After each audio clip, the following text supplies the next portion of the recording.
श्री वाहिगुरु साहिब जी। एक ओंकार सतनाम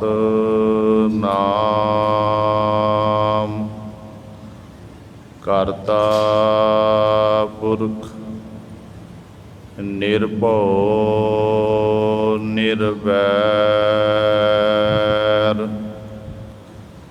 अकाल मूरत अजूनी सैभं गुर प्रसाद। दंडौत बंदन अनक बार सर्व कला समरथ डोलन ते राखो प्रभु नानक दे कर हाथ नाहो जति सती नहीं पढ़िया मूरख मुगदा जन्म पया प्रणबत नानक तिन की सरणा जिन तू नाही बिसरिया जप तप संजम धर्म न कमाया सेवा साध न जानिया हर राया कहो नानक हम नीच कर्मा शरण परे की राखो शर्मा बाणी गुरु गुरु है बाणी बिच बाणी अमृत सारे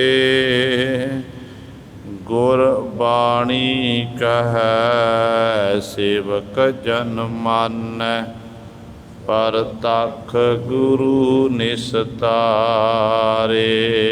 सो कहो टल गुर सेविया अहनस सहज सुभाए दर्शन परसै गुरु कै जन्म मरण दुख जाए होवै सिफत खसम दी नूर अरसो कुरसो झटिया तुद डिठे सच्चे पातशाह मल जन्म जन्म दी कटिया सज्जन सच्चा पातशाह सिर साहांदै साहो जिस पास बैठिया सोहिया अपना दा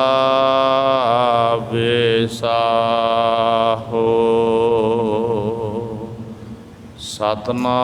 सतनाम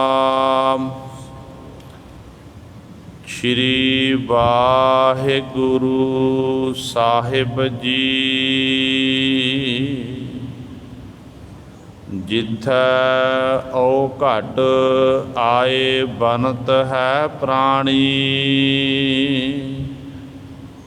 तिथै हर ध्याईऐ सारंग पाणी जिथै पुत्र कलतर न बेली कोई तिथै हर आप छड़ाएंदा जिथै ओ घट आए बनत है प्राणी ਤਿੱਥੈ ਹਰਿ ਧਿਆਈਐ ਸਾਰੰਗ ਪਾਣੀ। ਜਿੱਥੈ ਪੁੱਤਰ ਕਲੱਤਰ ਨਾ ਬੇਲੀ ਕੋਈ। ਤਿੱਥੈ ਹਰਿ ਆਪ ਛਡਾਏਂਦਾ। ਵੱਡਾ ਸਾਹਿਬ ਅਗਮ ਅਥਾਹ। ਕਿਉ ਮਿਲਿਐ ਪ੍ਰਭ ਵੇ ਪਰਵਾਹ। ਕਾਟ ਸਿਲਕ ਜਿਸ ਮਾਰਗ ਪਾਏ। ਸੋ ਵਿੱਚ ਸੰਗਤ ਵਾਸਾ ਪਾਏਂਦਾ। ਹੁਕਮ ਬੂਝੈ ਸੋ ਸੇਵਕ ਕਹੀਐ। ਬੁਰਾ ਭਲਾ ਦੋਇ ਸੰਸਰ ਸਹੀਐ। ਹਉਮੈ ਜਾਏ ਤਾਂ ਏਕੋ ਬੂਝੈ। ਸੋ ਗੁਰਮੁਖ ਸਹਿਜ ਸਮਾਏਂਦਾ। ਹਰਿ ਕੇ ਭਗਤ ਸਦਾ ਸੁਖ ਵਾਸੀ। ਬਾਲ ਸੁਭਾਏ ਅਤੀਤ ਉਦਾਸੀ। ਅਨਕ ਰੰਗ ਕਰਹਿ ਬਹੁ ਭਾਂਤੀ। ਜਿਉ ਪਿਤਾ ਪੂਤ ਲੜਾਏਂਦਾ। ਅਗਮ ਅਗੋਚਰ ਕੀਮਤ ਨਹੀਂ ਪਾਈ। ਤਾਂ ਮਿਲੀਐ ਜਾਲੇ ਮਿਲਾਈ। ਗੁਰਮੁਖ ਪ੍ਰਗਟ ਭਇਆ ਤਿਨ ਜਨ ਕੋ। ਜਿਨ ਤੁਰ ਮਸਤਕ ਲੇਖ ਲਿਖਾਏਂਦਾ। ਤੂੰ ਆਪੇ ਕਰਤਾ ਕਾਰਣ ਕਰਣਾ। ਸ੍ਰਿਸ਼ਟ ਉਪਾਏ ਧਰੀ ਸਭ ਧਰਣਾ।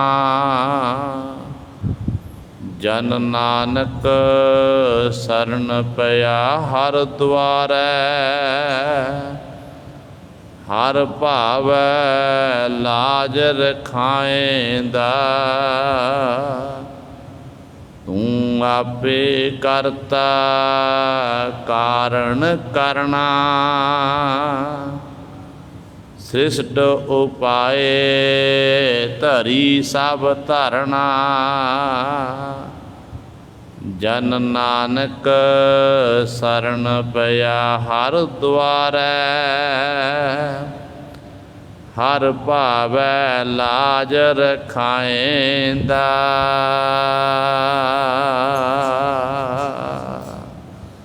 ਵਾਹਿਗੁਰੂ ਜੀ ਕਾ ਖਾਲਸਾ ਵਾਹਿਗੁਰੂ ਜੀ ਕੀ ਫਤਿਹ। ਪਰਮ ਸਨਮਾਨਯੋਗ ਜੁਗੋ ਜੁਗ ਅਟਲ ਚਬਰ ਛਤਰ ਤਖ ਤੇ ਮਾਲਕ ਬਾਣੀ ਕੇ ਬੋਹਿਤ ਧੰਨ ਧੰਨ ਸਾਹਿਬ ਸ੍ਰੀ ਗੁਰੂ ਗ੍ਰੰਥ ਸਾਹਿਬ ਸੱਚੇ ਸਤਿਗੁਰੂ ਜੀ ਦੀ ਪਾਵਨ ਪਵਿੱਤਰ ਨਿੱਘੀ ਗੋਦ ਅੰਦਰ ਜੁੜ ਬੈਠੇ ਗੁਰੂ ਰੂਪ ਗੁਰੂ ਸਵਾਰੇ ਸਤ ਸੰਗੀ ਜਨੋ, ਆਪ ਜੀ ਵੱਡ ਭਾਗੇ ਹੋ ਜੋ ਦਸ਼ਮੇਸ਼ ਪਿਤਾ ਗੁਰੂ ਕਲਗੀਧਰ ਸਤਿਗੁਰੂ ਅੰਮ੍ਰਿਤ ਕੇ ਦਾਤੇ ਸਰਵੰਸ ਦਾਨੀ ਸਹਿਬੇ ਕਮਾਲ ਧੰਨ ਧੰਨ ਸਾਹਿਬ ਸ੍ਰੀ ਗੁਰੂ ਗੋਬਿੰਦ ਸਿੰਘ ਮਹਾਰਾਜ ਜੀ ਦੀ ਚਰਨ ਛੋਹ ਧਰਤੀ ਮਹਾਨ ਪਵਿੱਤਰ ਅਸਥਾਨ ਗੁਰਦੁਆਰਾ ਮੰਜੀ ਸਾਹਿਬ ਆਲਮਗੀਰ ਵਿਖੇ ਅੰਮ੍ਰਿਤ ਵੇਲੇ ਤੋਂ ਹਾਜ਼ਰੀਆਂ ਭਰ ਕੇ ਸਤ ਸੰਗਤ ਕਰਕੇ ਸਤਿਗੁਰੂ ਮਹਾਰਾਜ ਜੀ ਦੀਆਂ ਖੁਸ਼ੀਆਂ ਪ੍ਰਾਪਤ ਕਰ ਰਹੇ ਹੋ।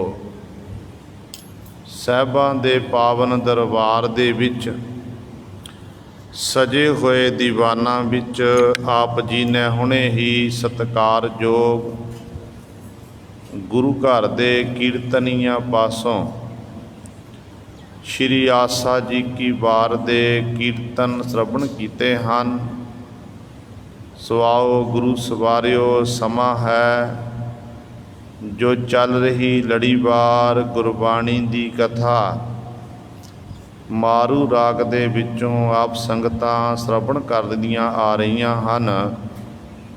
ਮਾਰੂ ਰਾਗ ਵਿੱਚ ਪੰਜਵੇਂ ਪਾਤਸ਼ਾਹ ਬਾਣੀ ਕੇ ਬੋਹਿਤ ਧੰਨ ਧੰਨ ਸਾਹਿਬ ਸ੍ਰੀ ਗੁਰੂ ਅਰਜਨ ਦੇਵ ਮਹਾਰਾਜ ਸਾਡੇ ਉੱਤੇ ਬਖਸ਼ਿਸ਼ ਕਰ ਰਹੇ ਹਨ। ਮਾਰੂ 16 ਪਾਵਨ ਬਾਣੀ ਦੀ ਵਿਚਾਰ ਚੱਲ ਰਹੀ ਹੈ। 1076 ਅੰਕ 'ਤੇ ਸਤਿਗੁਰੂ ਬਖਸ਼ਿਸ਼ ਕਰਦੇ ਹਨ। ਕੱਲ੍ਹ ਵਾਲੀ ਵਿਚਾਰ ਦੇ ਵਿੱਚ 10 ਬੰਦਾਂ ਤੱਕ ਆਪ ਜੀ ਨੇ ਵਿਚਾਰ ਸ਼ਰਵਣ ਕੀਤੀ ਸੀ। ਅੱਜ ਸਤਿਗੁਰੂ ਜੀ 11ਵੇਂ ਬੰਦ ਦੁਆਰਾ ਸਾਨੂੰ ਪਾਵਨ ਉਪਦੇਸ਼ ਬਖਸ਼ਿਸ਼ ਕਰ ਰਹੇ ਹਨ। ਆਓ ਆਪਣੀਆਂ ਮਨ ਬਿਰਤੀਆਂ ਇਕਾਗਰ ਕਰੀਏ, ਧਿਆਨ ਗੁਰੂ ਚਰਨਾਂ ਨਾਲ ਜੋੜੀਏ ਅਤੇ ਗੁਰੂ ਮਹਾਰਾਜ ਜੀ ਦੇ ਪਾਵਨ ਉਪਦੇਸ਼ ਨੂੰ ਹਿਰਦਿਆਂ ਵਿੱਚ ਵਸਾ ਕੇ ਆਪਣਾ ਜੀਵਨ ਸਫਲਾ ਕਰੀਏ। ਕਰੋ ਸਾਰੇ ਆਪਣੀ ਰਸਨਾ ਪਵਿੱਤਰ ਤੇ ਉਚਾਰਨ ਕਰੋ ਜੀ ਸਤਿਨਾਮ ਸ਼੍ਰੀ ਵਾਹਿਗੁਰੂ ਸਾਹਿਬ ਜੀ।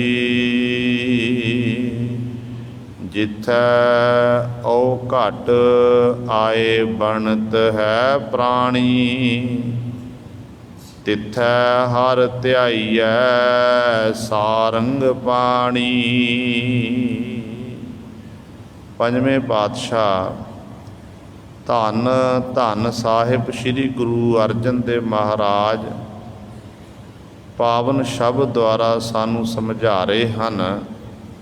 ਜਦੋਂ ਜਗਿਆਸੂ ਜਨਾਂ ਨੇ ਪਾਤਸ਼ਾਹ ਦੇ ਚਰਨਾਂ 'ਚ ਇਹ ਸਵਾਲ ਕੀਤਾ ਕਿ ਪਾਤਸ਼ਾਹ ਜੀ, ਮਨੁੱਖ ਨੂੰ ਵਿਚਰਦਿਆਂ ਹੋਇਆਂ ਸੰਸਾਰ ਦੇ ਵਿੱਚ ਕਈ ਵਾਰੀ ਵੱਡੀਆਂ ਵੱਡੀਆਂ ਮੁਸ਼ਕਲਾਂ ਦਾ ਸਾਹਮਣਾ ਕਰਨਾ ਪੈਂਦਾ ਹੈ।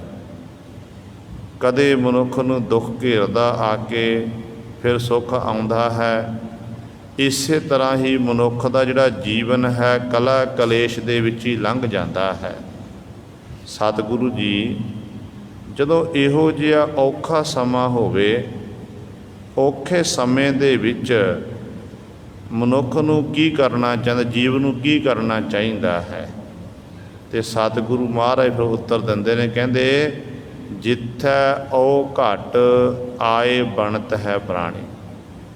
ਓ ਘਟ, ਉਹ ਔਖੀ ਘੜੀ, ਉਹ ਔਖਾ ਸਮਾਂ, ਕਹਿੰਦੇ ਜਦੋਂ ਉਹੋ ਜਿਹਾ ਰਸਤਾ ਬਣ ਆਵੇ, ਕਹਿੰਦੇ ਹੇ ਪ੍ਰਾਣਾਧਾਰੀ ਜੀਵ, ਕਹਿੰਦੇ ਫਿਰ ਤਿੱਥੈ ਹਰਿ ਧਿਆਈਐ ਸਾਰੰਗ ਪਾਣੀ। ਕਹਿੰਦੇ ਉਸ ਸਮੇਂ ਇਹੋ ਜਿਹੇ ਔਖੇ ਸਮੇਂ ਜਿਹੜਾ ਸਾਰੰਗ ਪਾਣੀ ਪਰਮੇਸ਼ਰ ਹੈ, ਪਰਮੇਸ਼ਰ ਨੂੰ ਧਿਆਉਣਾ ਚਾਹੀਦਾ ਹੈ। ਪਰਮੇਸ਼ਰ ਨੂੰ ਯਾਦ ਕਰਾਂਗੇ ਅਤੇ ਪਰਮੇਸ਼ਰ ਨੇ ਸਾਡੀਆਂ ਵੱਡੀਆਂ ਵੱਡੀਆਂ ਜਿਹੜੀਆਂ ਮੁਸ਼ਕਲਾਂ ਨੇ ਨਾ, ਔਖੀ ਘੜੀ ਹੈ, ਉਹ ਸਾਡੀ ਦੂਰ ਕਰ ਦੇਣੀ ਹੈ। ਜਿਵੇਂ ਆਪਾਂ ਸਤਿਗੁਰੂ ਮਹਾਰਾਜ ਦੇ ਬਚਨ ਪੜ੍ਹਦੇ ਹਾਂ ਕਿ ਜਿੱਥੈ ਹਰਿ ਆਰਾਧੀਐ ਤਿੱਥੈ ਹਰਿ ਮਿੱਤ ਸਹਾਈ। ਜਿੱਥੇ ਹਰੀ ਨੂੰ ਆਰਾਧਿਆ ਜਾਂਦਾ ਨਾ, ਹਰੀ ਮਿੱਤਰ ਸਰੂਪ ਹੋ ਕੇ ਸਹਾਇਤਾ ਕਰਦਾ ਹੈ। ਜਿੱਥੈ ਹਰਿ ਆਰਾਧੀਐ ਤਿੱਥੈ ਹਰਿ ਮਿੱਤ ਸਹਾਈ। ਗੁਰ ਕਿਰਪਾ ਤੇ ਹਰ ਮਨ ਵਸੈ, ਹੋਰਤ ਬਿਦ ਲਿਆ ਨਾ ਜਾਈ। ਹਰ ਧਨ ਸੰਚੀਐ ਭਾਈ, ਜੇ ਹਲਤ ਪਲਤ ਹਰ ਹੋਏ ਸਹਾਈ। ਇੰਨੀ ਤਾਕਤ ਪਰਮੇਸ਼ਰ ਦੇ ਨਾਮ ਦੇ ਵਿੱਚ, ਪਰਮੇਸ਼ਰ ਵਾਹਿਗੁਰੂ ਹਾਲਤ ਇਸ ਲੋਕ ਦੇ ਵਿੱਚ ਵੀ ਅਤੇ ਪਲਤ ਪਰਲੋਕ ਵਿੱਚ, ਦੋਨਾਂ ਲੋਕਾਂ ਦੇ ਵਿੱਚ ਜੀਵ ਦੀ ਸਹਾਇਤਾ ਕਰਨ ਵਾਲਾ ਹੈ। ਪਰ ਜੀਵ ਦੀ ਆਦਤ ਹੈ, ਜਦੋਂ ਜੀਵ ਉੱਤੇ ਔਖਾ ਸਮਾਂ ਆਉਂਦਾ ਹੈ ਅਤੇ ਔਖੇ ਸਮੇਂ ਜੀਵ ਆਪਣੇ ਪਰਿਵਾਰ ਵੱਲ ਤੱਕਦਾ, ਆਪਣੇ ਮਿੱਤਰਾਂ ਸੱਜਣਾਂ ਵੱਲ ਤੱਕਦਾ ਹੈ ਕਿ ਮੇਰੀ ਇਹ ਸਹਾਇਤਾ ਕਰਨਗੇ, ਇਹ ਮੇਰੀ ਬਾਂਹ ਪਕੜਨਗੇ। ਪਰ ਜੇ ਉਸ ਸਮੇਂ ਗੁਰੂ ਸਵਾਰੇ ਪਰਮੇਸ਼ਰ ਦਾ ਸਿਮਰਨ ਕਰ ਲਵੇ, ਵਾਹਿਗੁਰੂ ਨੂੰ ਚੇਤੇ ਕਰ ਲਵੇ, ਅਤੇ ਆਪ ਹੀ ਪਰਮੇਸ਼ਰ ਨੇ ਫਿਰ ਬਾਂਹ ਪਕੜਨੀ ਹੈ। ਅਤੇ ਜਿਹਦਾ ਪਰਮੇਸ਼ਰ ਰਖਵਾਲਾ ਹੋ ਜਾਂਦਾ ਨਾ, ਫਿਰ ਉਹਦਾ ਕੋਈ ਬਾਲ ਵਿੰਗਾ ਨਹੀਂ ਕਰ ਸਕਦਾ ਹੈ। ਗੁਰੂ ਤੇਗ ਬਹਾਦਰ ਸਾਹਿਬ ਮਹਾਰਾਜ ਦੇ ਬਚਨ ਨੇ, ਕਹਿੰਦੇ ਨੇ, ਜਬ ਹੀ ਸ਼ਰਨ ਗੇਹੀ ਕਿਰਪਾ ਨਿਜ, ਗਜ ਗਰਾਹ ਤੇ ਛੂਟਾ, ਮਹਿਮਾ ਨਾਮ ਕਹਾਂ ਲੋ ਵਰਣੋ, ਰਾਮ ਕਹਿਤ ਬੰਧਨ ਤੇ ਟੂਟਾ। ਧੰਨ ਗੁਰੂ ਤੇਗ ਬਹਾਦਰ ਸਾਹਿਬ ਮਹਾਰਾਜ ਨੇ ਪਾਵਨ ਪੰਕਤੀ ਦੇ ਵਿੱਚ ਬੜੀ ਸੁੰਦਰ ਉਦਾਹਰਣ ਦੇਣਾ ਕੀਤੀ। ਕਹਿੰਦੇ ਨੇ, ਇੱਕ ਹਾਥੀ ਪਾਣੀ ਪੀਣ ਦੇ ਲਈ ਕਿਸੇ ਦਰਿਆ ਵਿੱਚ ਨਦੀ ਦੇ ਅੰਦਰ ਪ੍ਰਵੇਸ਼ ਹੋਇਆ। ਨਦੀ ਦੇ ਜੋ ਪ੍ਰਵੇਸ਼ ਹੋਇਆ, ਤੰਦੂਏ ਨੇ ਆਪਣੀਆਂ ਤਾਰਾਂ ਵਿੱਚ ਜਕੜਨਾ ਕੀਤਾ। ਬੜੀ ਕੋਸ਼ਿਸ਼ ਕੀਤੀ ਬਾਹਰ ਨਿਕਲਣ ਦੀ, ਪਰ ਬਾਹਰ ਨਹੀਂ ਨਿਕਲ ਰਿਹਾ ਹੈ। 2-4 ਦਿਨ 10 ਦਿਨ ਜਿਹੜੇ ਉਹਦੇ ਸਾਥੀ ਸੀ, ਨਾਲ ਦੇ ਜਾਨਵਰ ਸੀ, ਉਹ ਘਾਹ ਫੂਸ ਇਤਿਆਦਿਕ ਲੈ ਕੇ ਆਉਂਦੇ ਸਨ, ਖੁਰਾਕ ਲੈ ਕੇ ਆਉਂਦੇ ਸੀ। ਪਰ ਹੌਲੀ ਹੌਲੀ ਜਦੋਂ ਮਿੱਤਰ ਸੱਜਣ ਸਾਥ ਛੱਡ ਗਏ ਨਾ, ਹਾਥੀ ਦਾ ਸਰੀਰ ਕਮਜ਼ੋਰ ਹੁੰਦਾ ਗਿਆ।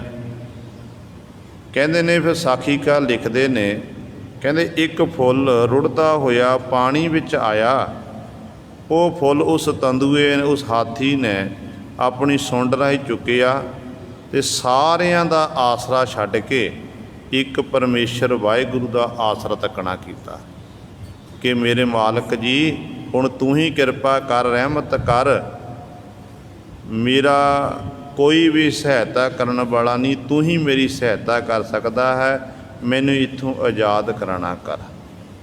ਕਹਿੰਦੇ ਨੇ, ਜਦੋਂ ਪਰਮੇਸ਼ਰ ਦੇ ਚਰਨਾਂ 'ਚ ਇਸ ਤਰ੍ਹਾਂ ਬੇਨਤੀ ਕੀਤੀ, ਪਰਮੇਸ਼ਰ ਨੂੰ ਆਰਾਧਨਾ ਕੀਤਾ, ਅਤੇ ਵਾਹਿਗੁਰੂ ਨੇ ਜਿਹੜੀਆਂ ਤੰਦੂਏ ਦੀਆਂ ਤਾਰਾਂ ਸੀ ਉਹ ਕੱਢ ਦਿੱਤੀਆਂ, ਅਤੇ ਉਹ ਹਾਥੀ ਆਜ਼ਾਦ ਹੋ ਗਿਆ।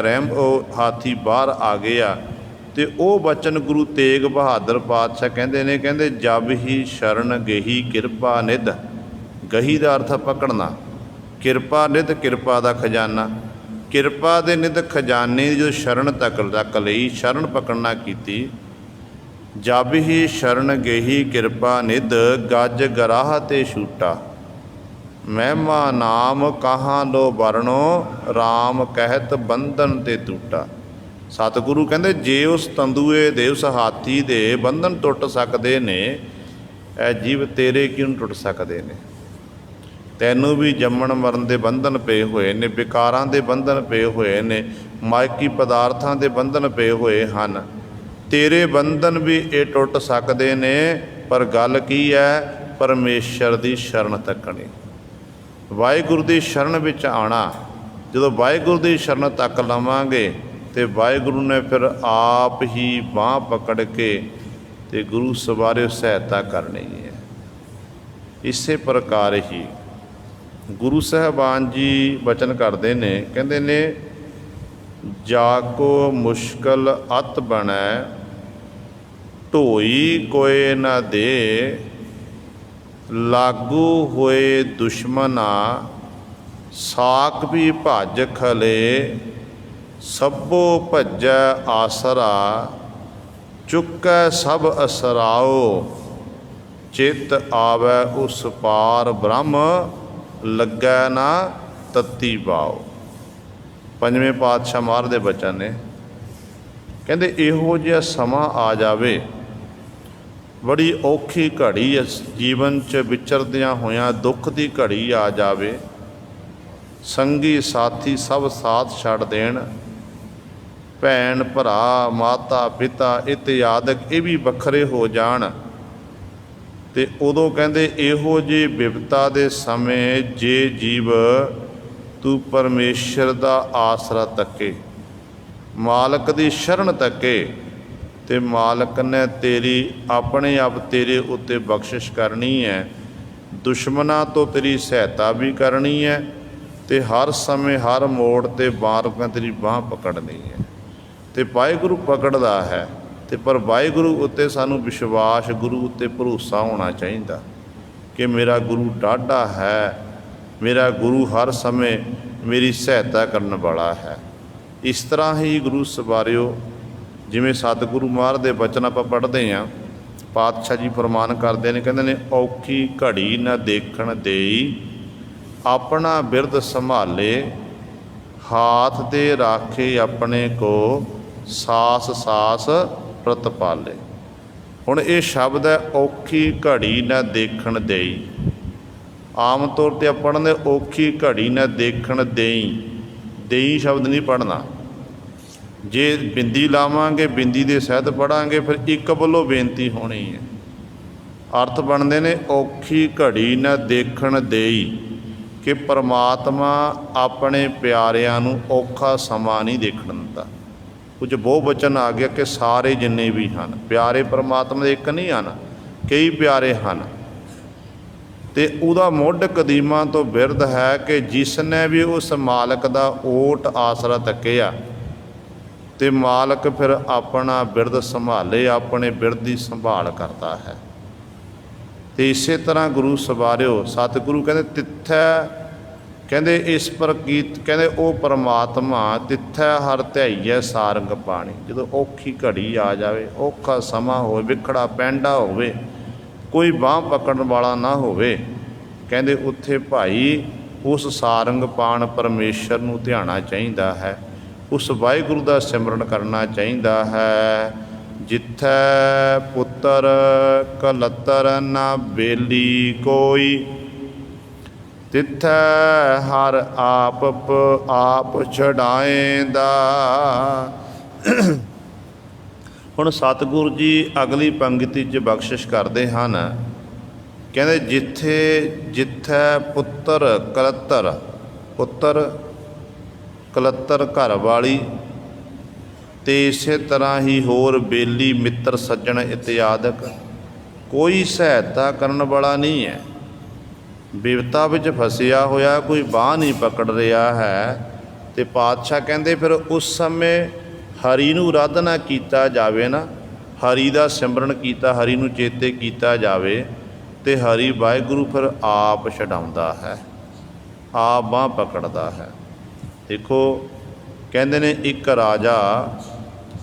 ਰਾਜੇ ਦੇ ਨੌਕਰ ਚਾਕਰ ਨੇ, ਸਿਪਾਹੀ ਹਨ, ਕਿਸੇ ਪ੍ਰਕਾਰ ਦੀ ਕਮੀ ਨਹੀਂ, ਪਰ ਦੁੱਖ ਇੱਕ ਗੱਲ ਦਾ ਹੈ ਕਿ ਘਰ ਵਿੱਚ ਪੁੱਤਰ ਨਹੀਂ ਹੈ। ਰਾਜ ਭਾਗ ਨੂੰ ਸਾਂਭਣ ਵਾਲਾ ਕੋਈ ਵਾਰਸ ਨਹੀਂ ਹੈ। ਤੇ ਰਾਜੇ ਨੇ ਉਸ ਨੇ ਬੜੇ ਦੇਵੀ ਦੇਵਤਿਆਂ ਦੀ ਆਰਾਧਨਾ ਕੀਤੀ, ਪੀਰ ਪਕੰਬਰਾਂ ਨੂੰ ਚੇਤੇ ਕੀਤਾ, ਪਰ ਕੋਈ ਵੀ ਰਾਜੇ ਦੀ ਬਾਂਹ ਪਕੜਨ ਲਈ ਤਿਆਰ ਨਹੀਂ ਹੋਇਆ। ਬਾਕੀ ਕਿਸੇ ਨੇ ਵੀ ਰਾਜੇ ਦੀ ਇਹ ਫਰਿਆਦ ਜਿਹੜੀ ਆਪਣੇ ਦਰ 'ਤੇ ਪ੍ਰਵਾਨ ਨਹੀਂ, ਬੜਾ ਨਿਰਾਸ਼ ਹੋ ਗਿਆ।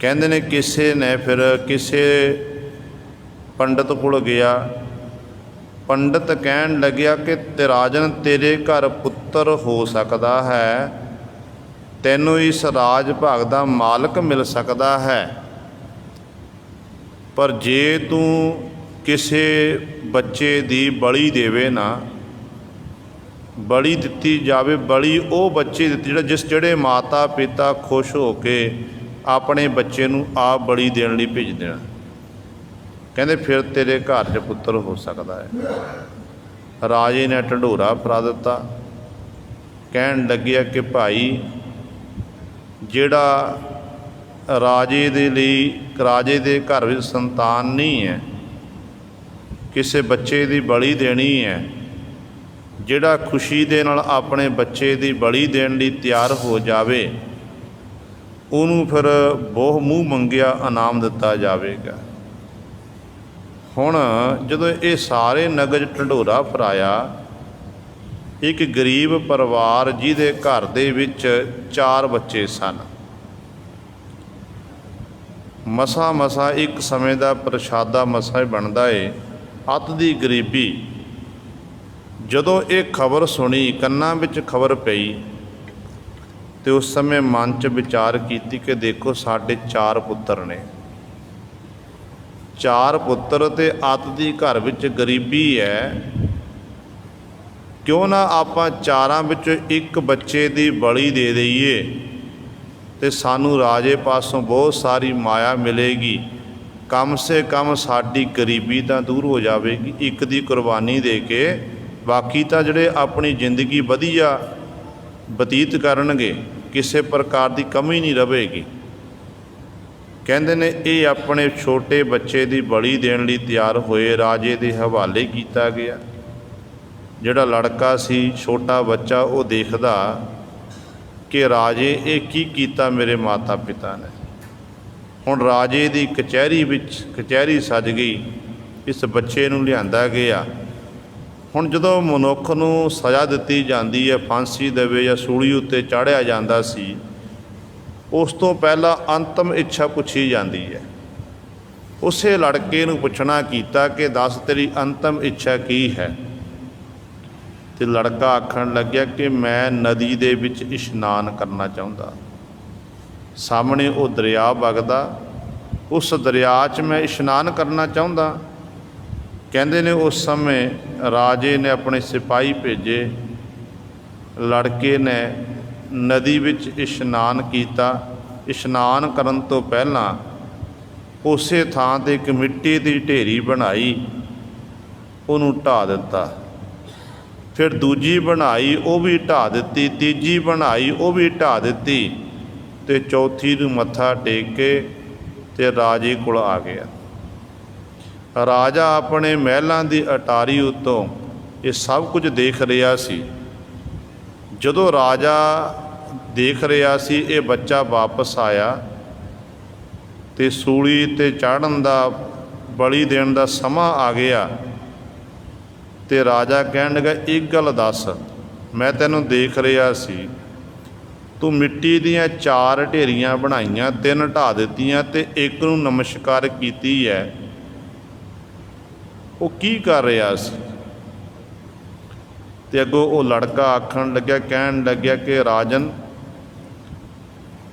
ਪਹਿਲੀ ਢੇਰੀ ਸੀ ਮੇਰੇ ਮਾਤਾ ਪਿਤਾ ਦੀ।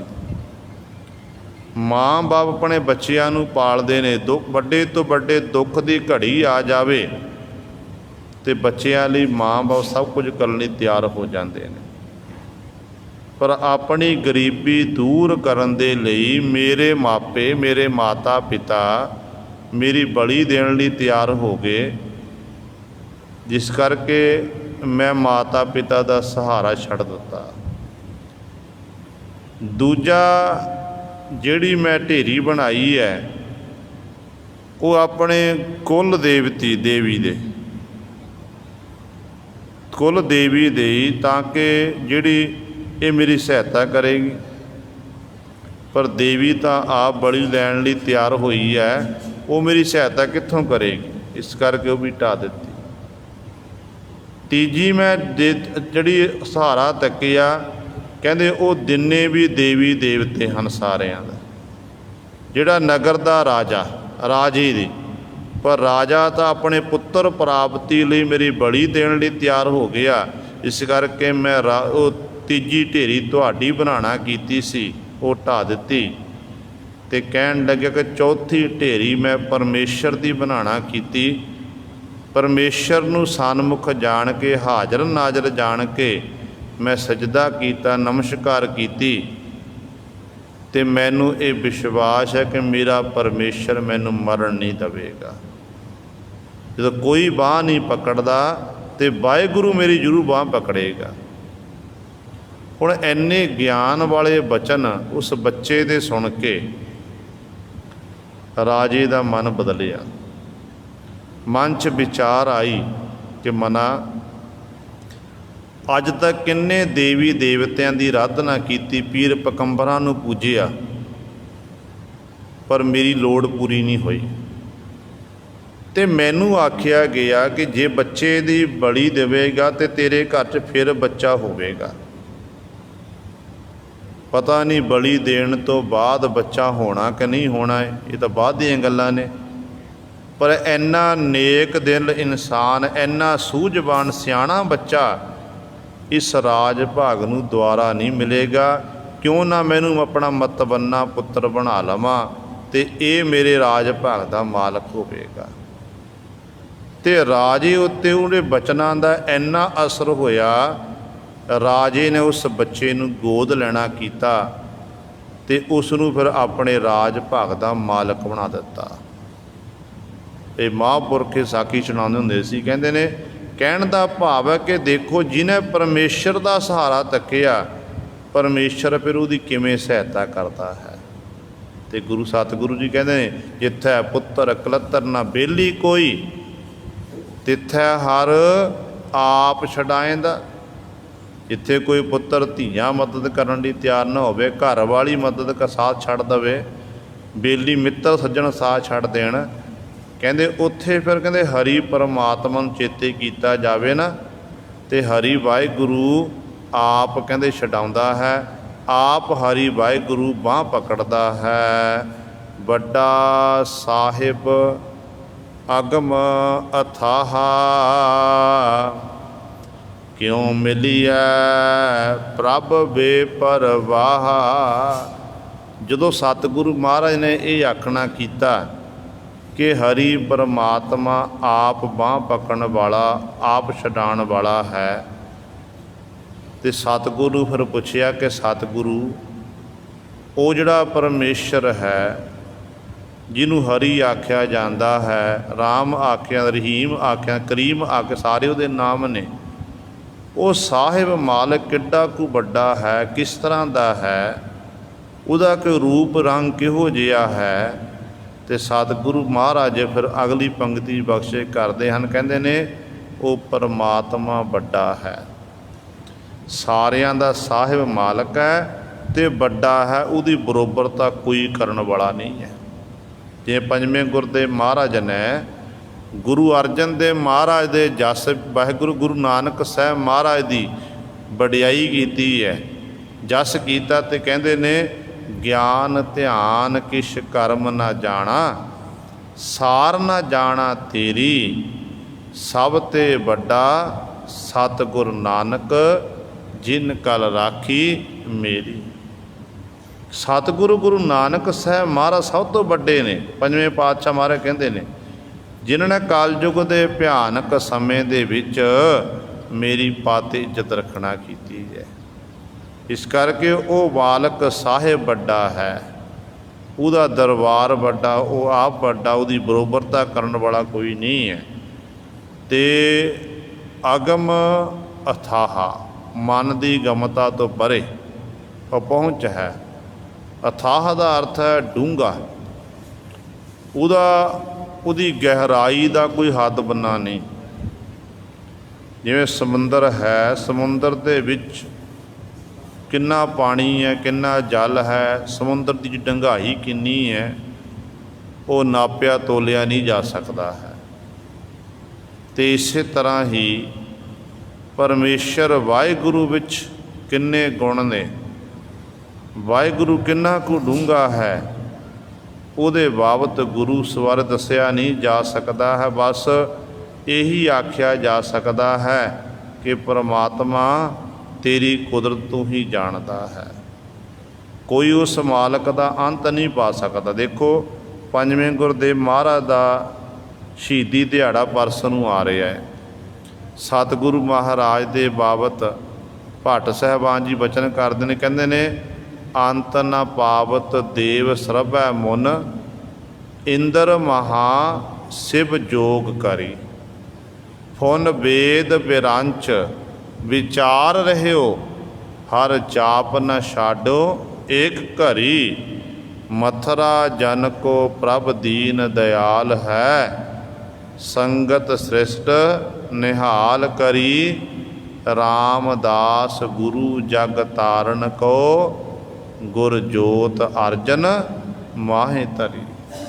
ਭੱਟ ਸਾਹਿਬਾਨ ਜੀ ਕਹਿੰਦੇ ਨੇ, ਕਹਿੰਦੇ ਉਹ ਪਰਮੇਸ਼ਰ ਵਾਹਿਗੁਰੂ ਐਡਾ ਵੱਡਾ ਹੈ ਕਿ ਸਾਰੇ ਦੇਵਤੇ ਅੰਤ ਨਾ ਪਾਵਤ ਦੇਵ ਸਰਬੈ ਮਨ।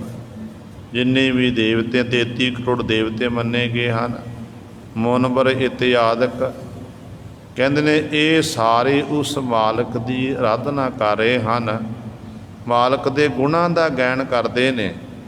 ਪਰ ਜੇਕਰ ਇਹ ਸੋਚੇ ਕਿ ਅਸੀਂ ਉਸ ਮਾਲਕ ਪ੍ਰਭੂ ਦਾ ਅੰਤ ਪਾ ਲਿਆ, ਤੇ ਪਾਤਸ਼ਾਹ ਕਹਿੰਦੇ ਇਹ ਨਹੀਂ ਹੋ ਸਕਦਾ।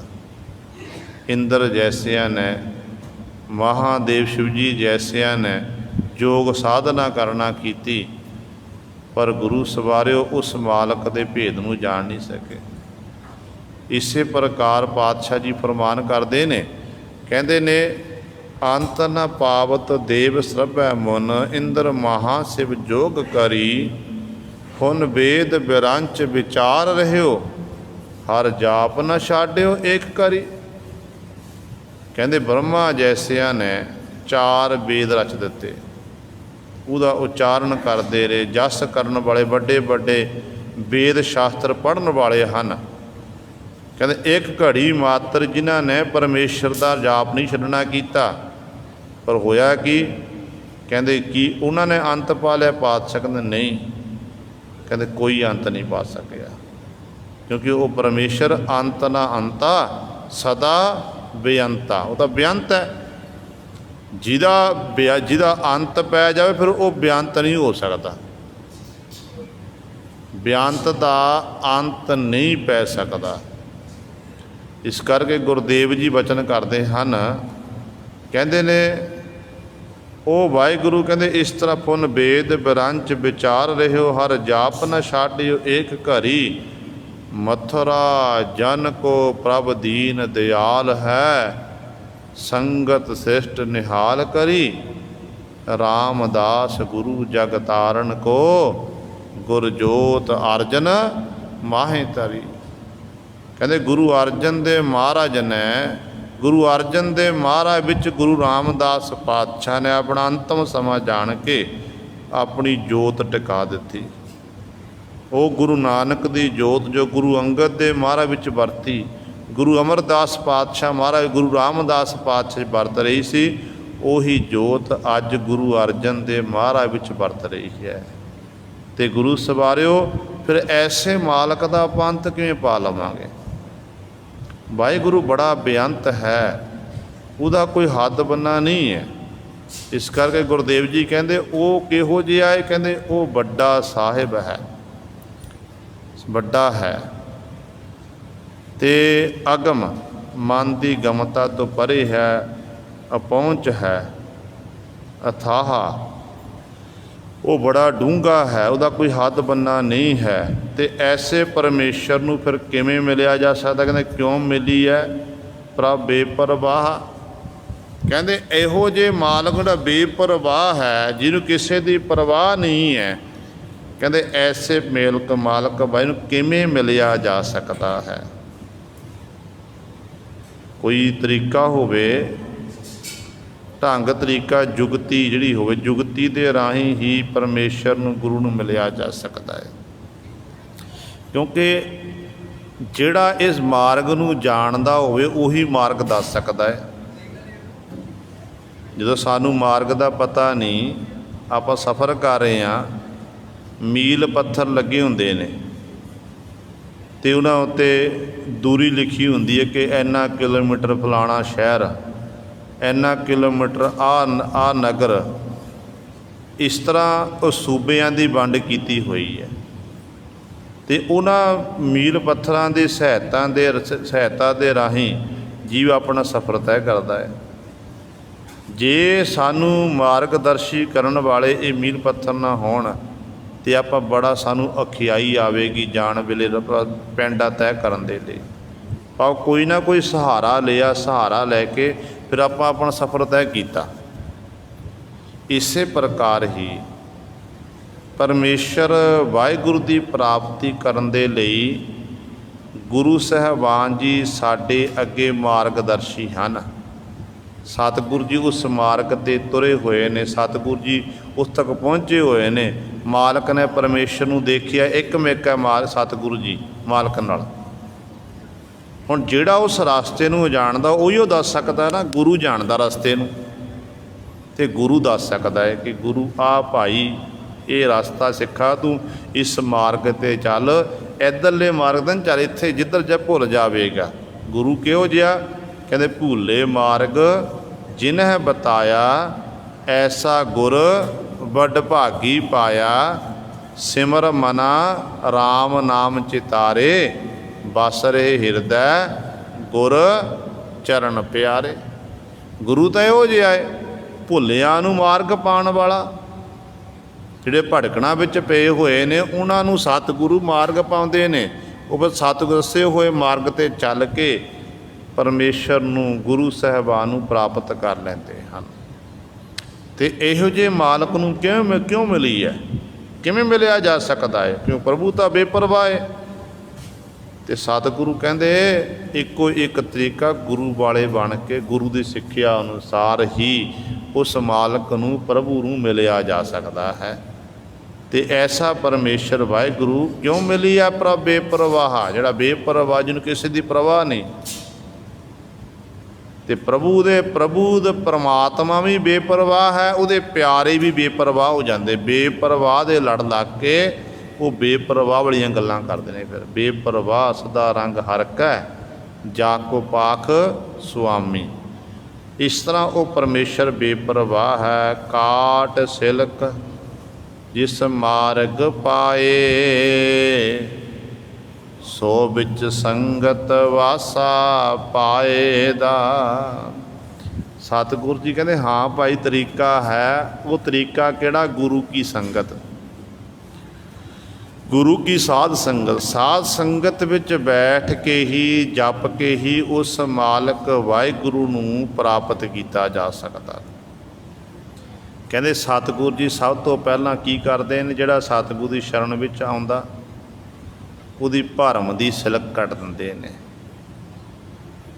ਜਿਸ ਜੀਵ ਨੂੰ ਸਤਿਗੁਰੂ ਸ਼੍ਰੇਸ਼ਟ ਮਾਰਗ 'ਤੇ ਪਾ ਦਿੰਦੇ ਨੇ, ਉਹਦੇ ਅੰਦਰੋਂ ਭਰਮ ਇਤਿਆਦ ਮੁੱਕ ਜਾਂਦਾ। ਭਰਮ ਦੀ ਨਿਵਰਤੀ ਹੋ ਜਾਂਦੀ ਹੈ। ਫਿਰ ਉਹਦੇ ਅੰਦਰੋਂ ਹੰਗਤਾ, ਮਮਤਾ, ਮਾਣ, ਹੰਕਾਰ ਇਤਿਆਦਿਕ ਇਹ ਸਭ ਕੁਝ ਮੁੱਕ ਜਾਂਦਾ। ਉਹ ਫਿਰ ਸੰਗਤ ਵਿੱਚ ਬਹਿੰਦਾ, ਗੁਰੂ ਕੀ ਸੰਗਤ ਵਿੱਚ ਬੈਠ ਕੇ ਗੁਰੂ ਜਪਦਾ। ਹਰ ਕੀਆਂ ਕਥਾ ਕਹਾਣੀਆਂ ਗੁਰਮੀਤ ਸੁਣਾਈਆਂ, ਬਲਿਹਾਰੀ ਗੁਰ ਆਪਣੇ ਗੁਰ ਕੋ ਬਲ ਜਾਈਆਂ। ਅਤੇ ਇੰਝ ਗੁਰੂ ਸਵਾਰੇ ਆਪਣੇ ਗੁਰੂ ਦਾ ਜਸ ਉਹ ਸੁਣਦਾ, ਸੁਣਾਉਂਦਾ। ਅਤੇ ਇਸ ਤਰ੍ਹਾਂ ਉਸ ਪਿਆਰੇ ਦੀ ਅਵਸਥਾ ਬਣ ਜਾਂਦੀ ਹੈ। ਫਿਰ ਜਿਉਂ-ਜਿਉਂ ਉਸ ਮਾਲਕ ਦੇ ਗੁਣਾਂ ਦਾ ਗਾਇਨ ਕਰਦਾ, ਸੰਗਤ ਵਿੱਚ ਉਹਦਾ ਵਾਸਾ ਪੈਂਦਾ ਹੈ। ਅਤੇ ਸੰਗਤ ਵਿੱਚੋਂ ਹੀ ਹਰੀ ਪਰਮਾਤਮਾ ਨੂੰ ਪ੍ਰਾਪਤ ਕਰ ਲੈਂਦਾ ਹੈ। ਗੁਰਬਾਣੀ ਨੇ ਫੈਸਲਾ ਕੀਤਾ ਹੈ, ਵਿੱਚ ਸੰਗਤ ਹਰ ਪ੍ਰਭ ਵਸੈ ਜੀ। ਹਰੀ ਵਸਦਾ ਸੰਗਤ ਵਿੱਚ ਹੈ। ਅਤੇ ਸੰਗਤ ਵਿੱਚ ਬੈਠ ਕੇ ਹੀ ਉਸ ਮਾਲਕ ਦਾ ਜਸ ਕੀਤਾ ਜਾ ਸਕਦਾ। ਕਿਉਂਕਿ ਘਰ ਵਿੱਚ ਬੈਠ ਕੇ ਆਪਾਂ ਜਿੱਥੇ ਆਰਾਧਨਾ ਕਰਨੀ ਹੈ, 21.5 ਘੰਟੇ ਦਿਨ ਅਤੇ ਰਾਤ ਦੇ ਆਪਾਂ ਸੰਸਾਰੀ ਕਾਰ ਵਿਹਾਰਾਂ ਵਿੱਚ ਆਰਾਮ ਕਰ ਲਿਆ, ਕਾਰ ਵਿਹਾਰਾਂ ਵਿੱਚ ਲਾ ਦਿੱਤੇ। ਅਤੇ 2.5 ਘੰਟੇ ਐਸੇ ਨੇ ਜਿਹੜੇ ਆਪਾਂ ਉਹ ਸਾਡੇ ਨਹੀਂ ਹਨ। 24 ਘੰਟਿਆਂ ਵਿੱਚੋਂ 2.5 ਘੰਟੇ ਜਿਹੜੇ ਸਾਡੇ ਨਹੀਂ, ਉਹ ਆਪਾਂ ਗੁਰੂ ਦੇ ਨਿਮਿਤ ਕੱਢਣੇ ਨੇ। ਨਿਤਨੇਮ ਕਰਨਾ, ਬਾਣੀ ਪੜ੍ਹਨੀ, ਸਿਮਰਨ ਕਰਨਾ, ਇੰਨਾ ਸਮਾਂ ਜ਼ਰੂਰ ਆਪਾਂ ਕੱਢਣਾ ਹੈ ਜ਼ਿੰਦਗੀ ਦੇ ਵਿੱਚ। ਸਾਡੇ ਗੁਰੂ ਦਾ ਹੁਕਮ ਹੈ। ਕੋਸ਼ਿਸ਼ ਕਰਿਆ ਕਰੋ, ਜਦੋਂ ਸਵੇਰੇ ਆਪਾਂ ਅੰਮ੍ਰਿਤ ਵੇਲੇ ਉੱਠਦੇ ਹਾਂ ਨਾ, ਜਦੋਂ ਵੀ ਅੱਖ ਖੁੱਲ੍ਹੇ, ਇਸ਼ਨਾਨ ਇਤਿਆਦਿ ਕਰਕੇ ਸਿਮਰਨ ਜ਼ਰੂਰ ਕਰਿਆ ਕਰੋ। ਵਾਹਿਗੁਰੂ ਗੁਰਮੰਤਰ ਦਾ ਜਾਪ, ਮੂਲ ਮੰਤਰ ਦਾ ਜਾਪ 10 ਮਿੰਟ, 15 ਮਿੰਟ, 20 ਮਿੰਟ, ਜਿੰਨਾ ਹੋ ਸਕੇ। ਕਿਉਂਕਿ ਅਸਲੀ ਜ਼ਿੰਦਗੀ ਦੀ ਖੁਰਾਕ ਇਹੀ ਹੈ। ਜਦੋਂ ਤੱਕ ਜੀਵ ਨੂੰ ਇਹ ਖੁਰਾਕ ਪ੍ਰਾਪਤ ਨਹੀਂ ਹੁੰਦੀ, ਉਦੋਂ ਤੱਕ ਸਾਨੂੰ, ਸਾਡੇ ਮਨ ਨੂੰ ਸ਼ਾਂਤੀ ਪ੍ਰਾਪਤ ਨਹੀਂ ਹੋ ਸਕਦੀ ਹੈ। ਆਪਾਂ ਪਰ ਕੀ ਕਰਦੇ? ਉੱਠਦੇ ਹਾਂ ਸਾਰੀ ਆਪਾਂ ਚਿੱਤ ਲਾਉਣਾ ਹੁੰਦਾ ਕਰਤਾਰ ਦੇ ਵਿੱਚ, ਅਤੇ ਪਰ ਕਰਤਾਰ ਨੂੰ ਛੱਡ ਕੇ ਉੱਠਦੇ ਹਾਂ, ਸਰ ਚਿੱਤ ਲਾ ਦਿੰਦੇ ਆ ਸੰਸਾਰ ਦੇ ਵਿੱਚ। ਚਿੱਤ ਲੱਗ ਜਾਂਦਾ ਸੰਸਾਰ ਦੇ ਵਿੱਚ। ਅਤੇ ਸਵੇਰ ਵੇਲੇ ਤੋਂ ਸੰਸਾਰੀ ਫਿਰ ਕਾਰ ਵਿਹਾਰ ਆਰੰਭ ਹੁੰਦੇ, ਰਾਤ ਸੌਣ ਤੱਕ ਕਾਰ ਵਿਹਾਰ ਹੀ ਚੱਲਦੇ ਰਹਿੰਦੇ ਨੇ। ਸੁੱਤਿਆਂ ਪਿਆਂ ਵੀ ਜਦੋਂ ਨੀਂਦ ਆ ਗਈ ਨਾ, ਸੁੱਤਿਆਂ ਪਿਆ ਵੀ ਉਹੀ ਫਿਰ ਵਿਚਾਰਾਂ, ਉਹੀ ਕਾਰ ਵਿਹਾਰ ਚੇਤੇ ਆਉਂਦੇ, ਚੰਗੀ ਤਰ੍ਹਾਂ ਨੀਂਦ ਵੀ ਨਹੀਂ ਆਉਂਦੀ ਹੈ। ਜੇ ਆਪਾਂ ਦੋਨੋਂ ਸਮੇਂ ਆਪਾਂ ਕੁਝ ਸਮਾਂ ਮਾਲਕ ਦੀ ਯਾਦ ਵਿੱਚ ਕੱਢ ਲਈਏ, ਸ਼ੁਕਰ ਕਰੀਏ ਵਾਹਿਗੁਰੂ ਦਾ, ਅਤੇ ਸਭ ਤੋਂ ਵੱਡੀ ਗੱਲ ਇਹ ਹੈ ਕਿ ਸਾਨੂੰ ਨੀਂਦ ਵੀ ਵਧੀਆ ਆਵੇਗੀ, ਅਤੇ ਦੂਜਾ ਅਤੇ ਮਾਲਕ ਦੇ ਦਰ 'ਤੇ ਸਾਡਾ ਆਇਆ ਹੋਇਆ ਪ੍ਰਵਾਨ ਵੀ ਹੋਵੇਗਾ, ਸਾਡਾ ਸਮਾਂ ਸਫਲਾ ਹੋਵੇਗਾ। ਪਰ ਇਹ ਹੋਵੇਗਾ ਉਦੋਂ ਜਦੋਂ ਅਸੀਂ ਇਹ ਸੋਚਾਂਗੇ ਕਿ ਦਿਨ ਅਤੇ ਰਾਤ ਦੇ 21 ਸਾਢੇ 21 ਘੰਟੇ ਮੇਰੇ ਨੇ, ਜੇ 2.5 ਘੰਟੇ ਇਹ ਮੇਰੇ ਨਹੀਂ, ਇਹ ਗੁਰੂ ਦੇ ਹਨ, 2.5 ਘੰਟੇ ਪਰਮੇਸ਼ਰ ਦੇ ਹਨ। ਜਦੋਂ ਇਹ ਵਿਚਾਰ ਕਰ ਲਵਾਂਗੇ ਨਾ, ਫਿਰ ਆਪਣੇ ਆਪ ਹੀ ਅਸੀਂ ਸਮਾਂ ਕੱਢ ਸਕਾਂਗੇ। ਪਰ ਆਪਾਂ ਕਹਿੰਦੇ ਕੋਈ ਗੱਲ ਨਹੀਂ, ਬਹੁਤ ਵਾਧੂ ਸਮਾਂ ਪਿਆ, ਫਿਰ ਜਪ ਲਵਾਂਗੇ। ਅੱਜ ਨਿਤਨੇਮ ਨਹੀਂ ਕੀਤਾ, ਕੱਲ੍ਹ ਨੂੰ ਕਰ ਲਾਂ, ਕੋਈ ਗੱਲ ਨਹੀਂ। ਅੱਜ ਸੋਦਰ ਦੀ ਬਾਣੀ ਨਹੀਂ ਪੜ੍ਹੀ, ਕੋਈ ਗੱਲ ਨਹੀਂ, ਕੱਲ੍ਹ ਨੂੰ ਪੜ੍ਹ ਲਵਾਂਗੇ। ਨਹੀਂ ਗੁਰੂ ਸਵਾਰਿਓ, ਉਹ ਸਾਡਾ ਇਤਿਹਾਸ ਹੈ ਜਦੋਂ ਬੱਚਿਆਂ ਦੇ ਟੁਕੜੇ ਟੁਕੜੇ ਕਰਕੇ ਮੀਰ ਮੰਨੂ ਜੈਸਿਆਂ ਨੇ ਬੀਬੀਆਂ ਦੇ ਗਲਾਂ ਵਿੱਚ ਪਾ ਦਿੱਤੇ ਹਾਰ ਬਣਾ ਕੇ। ਬੋਟੀ ਬੋਟੀ ਮਾਸ ਖਿਲਰਿਆ, ਕਿਸੇ ਦੇ ਹੱਥ ਕਿੱਥੇ ਹੈ, ਬਾਂਹ ਕਿੱਥੇ ਹੈ, ਕਿ ਸਿਰ ਕਿੱਥੇ ਹੈ, ਕੱਲਾ ਕੱਲਾ ਅੰਗ ਖਿਲਰਿਆ ਹੋਇਆ। ਅਤੇ ਬੀਬੀਆਂ ਨੇ ਇੱਕ ਥਾਂ 'ਤੇ ਸਾਰੀਆਂ ਮਾਸ ਦੀਆਂ ਬੋਟੀਆਂ ਇਕੱਠੀਆਂ ਢੇਰ ਲਾ ਲਿਆ। ਢੇਰ ਲਾ ਕੇ ਜਦੋਂ ਬੀਬੀਆਂ ਰੋਂਦੀਆਂ ਬੱਚਿਆਂ ਨੂੰ, ਕਿ ਮਾਂ ਦਾ ਇਹ ਦਿਲ ਹੈ, ਮਾਂ ਦਾ ਬੱਚਿਆਂ ਨਾਲ ਪ੍ਰੇਮ ਸਭ ਤੋਂ ਵੱਧ ਅਥਾਹ ਪ੍ਰੇਮ ਮਾਂ ਦਾ ਆਪਣੇ ਬੱਚੇ ਨਾਲ ਹੁੰਦਾ ਹੈ। ਉਹ ਵੀ ਜਿਹੜਾ ਸਭ ਤੋਂ ਛੋਟਾ ਬੱਚਾ ਉਹਦੇ ਨਾਲ ਵੱਧ ਹੁੰਦਾ ਹੈ। ਜਦੋਂ ਉਹ ਬੱਚੇ ਸਾਹਮਣੇ ਲੋਥਾਂ ਪਈਆਂ, ਟੁਕੜੇ ਸਰੀਰ ਟੁਕੜੇ ਟੁਕੜੇ ਹੋਏ ਨੇ, ਅਤੇ ਉਹ ਢੇਰ ਲੱਗੇ ਹੋਏ ਨੇ ਮਾਸ ਦੇ ਟੁਕੜਿਆਂ ਦੇ, ਅਤੇ ਬੀਬੀਆਂ ਰੋਂਦੀਆਂ। ਇੱਕ ਬੀਬੀ ਜਿਹੜੀ ਸਿਆਣੀ ਬੀਬੀ ਸੀ, ਕਹਿਣ ਲੱਗੀ, ਭੈਣੋ ਰੋਣ ਦਾ ਸਮਾਂ ਨਹੀਂ ਹੈ, ਇਹ ਸਾਡਾ ਸਮਾਂ ਨਹੀਂ, ਰੋਣ ਦਾ ਸਮਾਂ ਨਹੀਂ, ਇਹ ਗੁਰੂ ਦੀ ਇਬਾਦਤ ਕਰਨ ਦਾ ਸਮਾਂ ਹੈ। ਦੇਖੋ ਸੂਰਜ ਅਸਤ ਹੋ ਗਿਆ, ਸੂਰਜ ਅਸਤ ਵੇਲੇ ਸਾਡੇ ਗੁਰੂ ਦਾ ਹੁਕਮ ਹੈ ਕਿ ਸੋਦਰ ਰਹਿਰਾਸ ਸਾਹਿਬ ਦੀ ਬਾਣੀ ਪੜ੍ਹਨੀ ਹੈ। ਰੋਣਾ ਛੱਡੋ, ਆਪਾਂ ਇਕੱਠੀਆਂ ਭੈਣਾਂ ਬਹਿ ਕੇ ਸੋਦਰ ਦੀ ਬਾਣੀ ਦਾ ਜਾਪ ਕਰੀਏ। ਅਤੇ ਗੁਰੂ ਸਵਾਰਿਓ, ਇੰਨਾ ਔਖਾ ਸਾਹਮਣੇ ਬੱਚਿਆਂ ਦੇ ਸਰੀਰਾਂ ਦੇ ਟੁਕੜੇ ਟੁਕੜੇ ਪਏ ਹੋਣ, ਪਰ ਫਿਰ ਵੀ ਗੁਰੂ ਕਾ ਖਾਲਸਾ ਨਿਤਨੇਮ ਨਿਭਾ ਰਿਹਾ ਹੈ, ਨਿੱਤ ਦਾ ਨਿਯਮ ਨਿਭਾ ਰਿਹਾ। ਅਤੇ ਆਪਾਂ ਘਰ ਵਿੱਚ ਬੈਠੇ ਹੁੰਦੇ ਆਲਸ ਕਰਦੇ ਹਾਂ, ਕੋਈ ਨਹੀਂ ਅੱਜ ਨਿਤਨੇਮ ਨਹੀਂ ਕੀਤਾ, ਕੋਈ ਗੱਲ ਨਹੀਂ, ਕੱਲ੍ਹ ਨੂੰ ਕਰ ਲਵਾਂਗੇ। ਸੋਦਰ ਦੀ ਬਾਣੀ ਨਹੀਂ ਪੜ੍ਹੀ, ਕੱਲ੍ਹ ਨੂੰ ਪੜ੍ਹ ਲਵਾਂਗੇ। ਸੋਲਾ ਨਹੀਂ ਸੌਣ ਵੇਲੇ ਪੜ੍ਹਨਾ, ਕੱਲ੍ਹ ਨੂੰ ਪੜ੍ਹ ਲਵਾਂਗੇ। ਪਰ ਜਿਸ ਦਿਨ ਸਾਡੇ ਮਨ 'ਚ ਇਹ ਵਿਚਾਰ ਆ ਗਈ ਕਿ ਕੱਲ੍ਹ ਨਾਮ ਹੈ ਕਾਲ ਦਾ, ਭਗਤ ਜੀ ਦਾ ਸ਼ਲੋਕ ਸਾਹਮਣੇ ਆ ਗਿਆ ਨਾ, ਕਬੀਰ ਕਾਲ ਕਰੰਤ ਹੈ ਅਬ ਹੈ ਕਰ, ਅਬ ਕਰਤਾ ਸੋਏ ਤਾਲ, ਪਾਛੈ ਕਛੂ ਨਾ ਹੋਏਗੋ, ਜੋ ਸਿਰ ਪਰ ਆਵੈ ਕਾਲ। ਕੀ ਪਤਾ ਜਿਹੜਾ ਅੱਜ ਸੂਰਜ ਡੁੱਬਿਆ ਉਹ ਸਵੇਰੇ ਆਪਾਂ ਚੜ੍ਹਦਾ ਦੇਖਣਾ ਕਿ ਨਹੀਂ ਦੇਖਣਾ, ਇਹ ਤਾਂ ਪਰਮਾਤਮਾ ਜਾਣਦਾ ਨਾ। ਕੀ ਪਤਾ ਤੇਰੀ ਜ਼ਿੰਦਗੀ ਦੀ ਆਖਰੀ ਰਾਤ ਹੋਵੇ, ਜ਼ਿੰਦਗੀ ਦਾ ਤੇਰਾ ਆਖਰੀ ਦਿਨ ਹੋਵੇ, ਤੈਨੂੰ ਕੀ ਪਤਾ, ਇਹਦਾ ਪਰਮੇਸ਼ਰ ਜਾਣਦਾ ਹੈ। ਜਦੋਂ ਸਾਡੇ ਮਨ 'ਚ ਇਹ ਵਿਚਾਰ ਆ ਗਈ ਕਿ ਨਹੀਂ, ਸਮੇਂ ਦਾ ਕੋਈ ਪਤਾ ਨਹੀਂ ਕਦੋਂ ਬੁਲਾਵਾ ਆ ਜਾਣਾ, ਅਤੇ ਜਿਹੜਾ ਅਸੀਂ ਗੁਰੂ ਦੇ ਨਿਮਿੱਤ ਜਿਵੇਂ ਮਾਇਆ 'ਚੋਂ ਦਸਬੰਧ ਕੱਢਦੇ ਹਾਂ, ਸਮੇਂ 'ਚ ਦਸਬੰਧ ਕਰਨਾ ਹੈ। ਘੱਟੋ ਘੱਟ 2.5 ਘੰਟੇ ਆਪਾਂ ਸਿਮਰਨ ਕਰਨਾ, ਚਾਹੇ ਬਾਣੀ ਪੜ੍ਹ ਲਵੋ, ਚਾਹੇ ਗੁਰੂ ਗੁਰਮੰਤਰ ਮੂਲ ਮੰਤਰ ਦਾ ਅਭਿਆਸ ਕਰੋ, ਹੋਰ ਧਾਰਮਿਕ ਕਰਮ ਕਰੋ, ਅਤੇ ਇਹ ਸਾਡੇ 2.5 ਘੰਟੇ ਜਿਹੜੇ ਨੇ ਇਹ ਸਾਡੇ ਸਫਲੇ ਹੋਣਗੇ। ਪਰ ਸਤਿਗੁਰੂ ਇੱਥੇ ਬਚਨ ਕਰਦੇ ਹਨ, ਕਹਿੰਦੇ ਜਦੋਂ ਤੱਕ ਮਨ ਵਿੱਚੋਂ ਭਰਮ ਨਹੀਂ ਖਤਮ ਹੁੰਦਾ, ਉਦੋਂ ਤੱਕ ਉਸ ਮਾਲਕ ਦੀ ਪ੍ਰਾਪਤ ਨਹੀਂ। ਗੁਰੂ ਕੀ ਕਰਦਾ ਹੈ? ਗੁਰੂ ਸਾਡੇ ਅੰਦਰੋਂ ਭਰਮ ਨੂੰ ਮੁਕਾ ਦਿੰਦਾ। ਸਤਿਗੁਰੂ ਜੀ ਮਾਰਗ ਨੂੰ ਸ੍ਰੇਸ਼ਟ ਮਾਰਗ 'ਤੇ ਪਾਉਂਦੇ ਹਨ। ਫਿਰ ਵਿੱਚ ਸੰਗਤ ਵਾਸਾ ਪਾਇੰਦਾ, ਗੁਰੂ ਕੀ ਸੰਗਤ ਵਿੱਚ ਗੁਰੂ ਬੈਠਣ ਦਾ ਸੁਭਾਗ ਸਾਂ ਬਖਸ਼ਿਸ਼ ਕਰਦਾ, ਅਤੇ ਸੰਗਤ ਵਿੱਚੋਂ ਹੀ ਗੁਰੂ ਸਵਾਰੇ ਉਸ ਪਿਆਰੇ ਨੂੰ ਫਿਰ ਉਸ ਮਾਲਕ ਪ੍ਰਭੂ ਦੀ ਪ੍ਰਾਪਤੀ ਹੁੰਦੀ ਹੈ। ਉਹ ਮਾਲਕ ਨਾਲ ਇੱਕਮਿਕ ਹੋ ਜਾਂਦਾ ਹੈ। ਹੁਕਮ ਬੂਝੈ ਸੋ ਸੇਵਕ ਕਹੀਐ, ਬੁਰਾ ਭਲਾ ਦੋਏ ਸਮਸਰ ਸਹੀ ਹੈ। ਪਾਤਸ਼ਾਹ ਜੀ ਅਗਲੀ ਪੰਕਤੀ 'ਚ ਬਖਸ਼ਿਸ਼ ਕਰਦੇ ਹਨ। ਸਤਿਗੁਰੂ ਨੂੰ ਪੁੱਛਿਆ, ਕਹਿਣ ਲੱਗੇ, ਪਾਤਸ਼ਾਹ ਸੇਵਕ ਕਿਹਨੂੰ ਆਖਿਆ ਜਾਂਦਾ ਹੈ? ਸੇਵਕ ਕੌਣ ਹੈ? ਅਤੇ ਸਤਿਗੁਰੂ ਕਹਿੰਦੇ, ਜਿਹੜਾ ਉਸ ਮਾਲਕ ਦੇ ਹੁਕਮ ਨੂੰ ਬੁੱਝ ਜਾਂਦਾ, ਮਾਲਕ ਦੇ ਹੁਕਮ ਨੂੰ ਜਾਣਦਾ ਹੈ, ਅਸਲ ਵਿੱਚ ਉਹਨੂੰ ਸੇਵਕ ਕਿਹਾ ਜਾ ਸਕਦਾ ਹੈ। ਬੁਰਾ ਭਲਾ ਦੋਏ ਸਮਸਰ ਸਹੀ ਹੈ।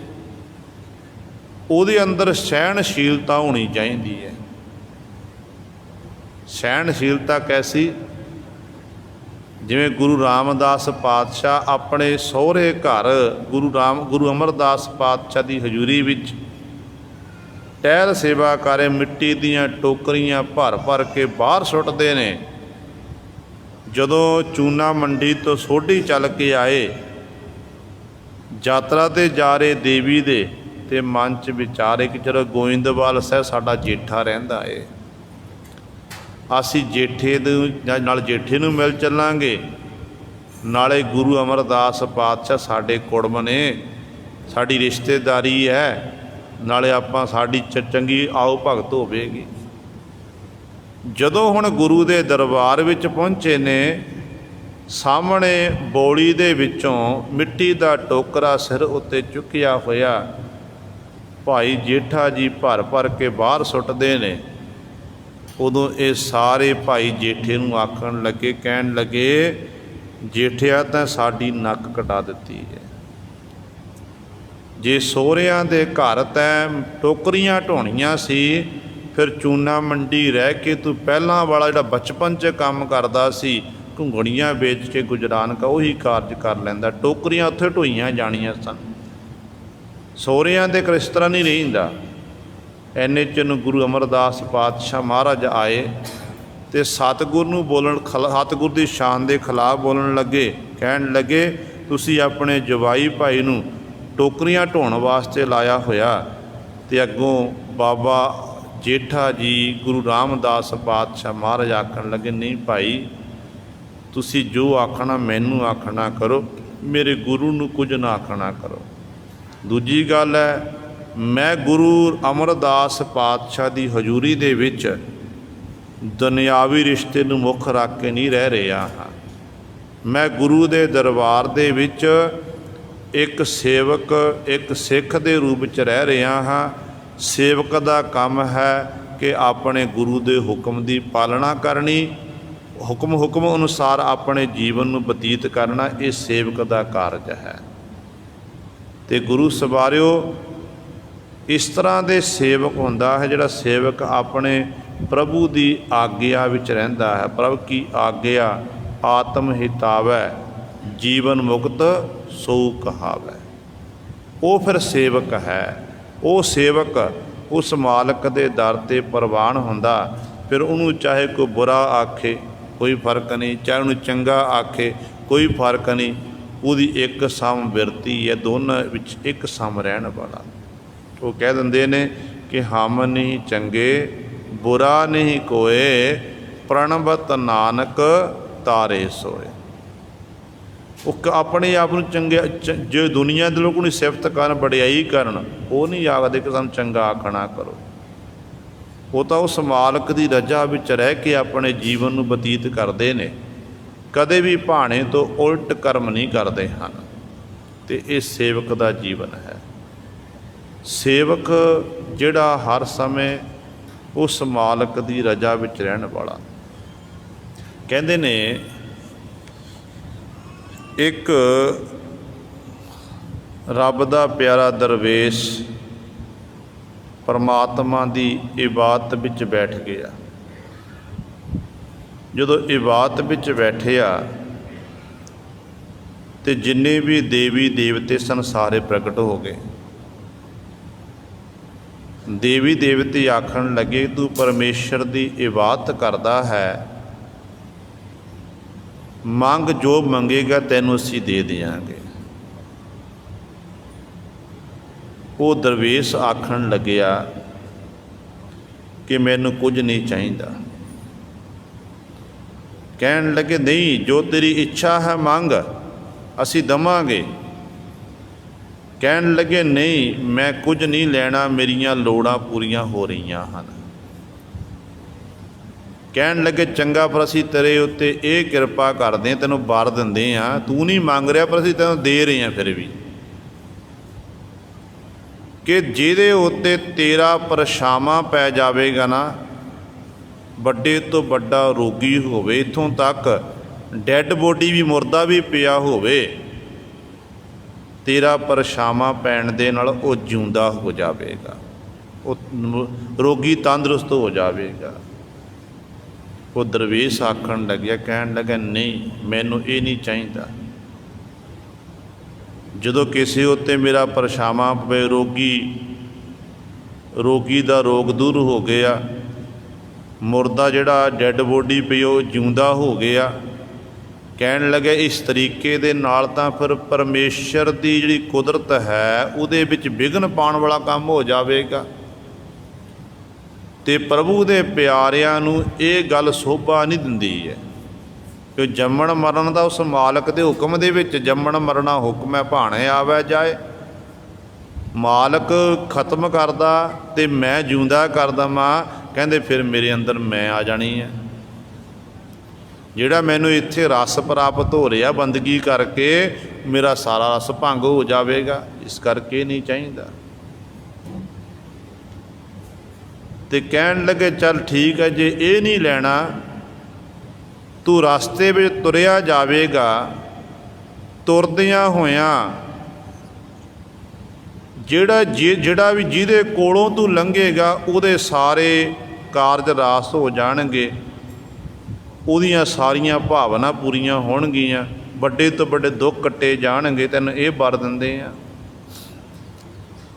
ਉਹ ਕਹਿਣ ਲੱਗਿਆ, ਠੀਕ ਹੈ, ਪਰ ਇੱਕ ਗੱਲ ਯਾਦ ਰੱਖੋ ਕਿ ਮੈਨੂੰ ਤੁਸੀਂ ਪਹਿਲਾਂ ਮੇਰੀ ਜਿਹੜੀ ਧੌਣ ਹੈ ਨਾ, ਧੌਣ ਨੂੰ ਸਿੱਧੀ ਰੱਖਣਾ ਹੈ।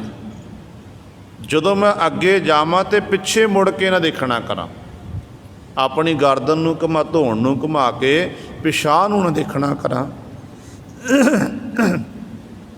ਜਦੋਂ ਇਸ ਤਰ੍ਹਾਂ ਆਖਿਆ, ਕਹਿਣ ਲੱਗੇ, ਇਹਦਾ ਮਤਲਬ ਕੀ ਹੈ?